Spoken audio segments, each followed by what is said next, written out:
এটাই কথা আমি ক'ব বিচাৰোঁ, যিহেতু বানপানী সময়, এইখিনি সময়ত আপোনালোক নদীৰ ওচৰলৈ নাহিব, কাৰণ ক'ত দ আছে, ক'ত ওখ আছে, ক'ত কেনেকুৱা ধৰণৰ আছে আমি গম নাপাওঁ, সমান হৈ গৈছে। আৰু এইটো জানে, এই কলাজল নদীটো এগ্ৰিবান নদী হয়, এইটোত আগতেও বহুত ইয়াত এই বিষয়ে কথা হৈছে।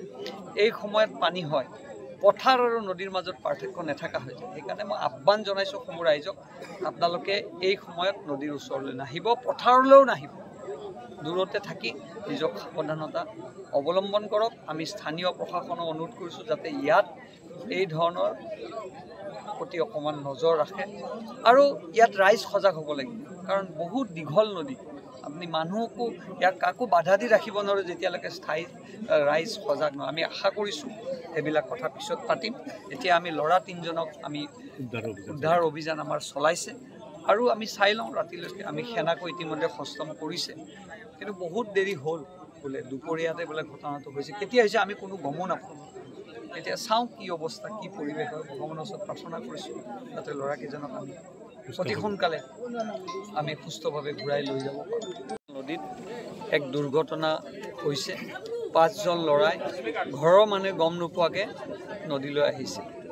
এজনৰ জন্মদিন আছিল, আৰু যাৰ জন্মদিন আছিল তেওঁ ইতিমধ্যে নিৰুদ্দেশ হৈছে। ইয়াৰ 5জনৰ ভিতৰত 2জনক ইতিমধ্যে তেওঁলোক নিজে নিজে আমি জীৱিত অৱস্থাত পাইছোঁ, ঘৰলৈ পঠিয়াই দিয়া হৈছে, আৰু বাকী 3জনক এতিয়া চাৰ্চ অপাৰেশ্যন চলি আছে। SDRF ইয়াত ইতিমধ্যে এখন নাৱেৰে চাৰ্চিং কৰি আছে।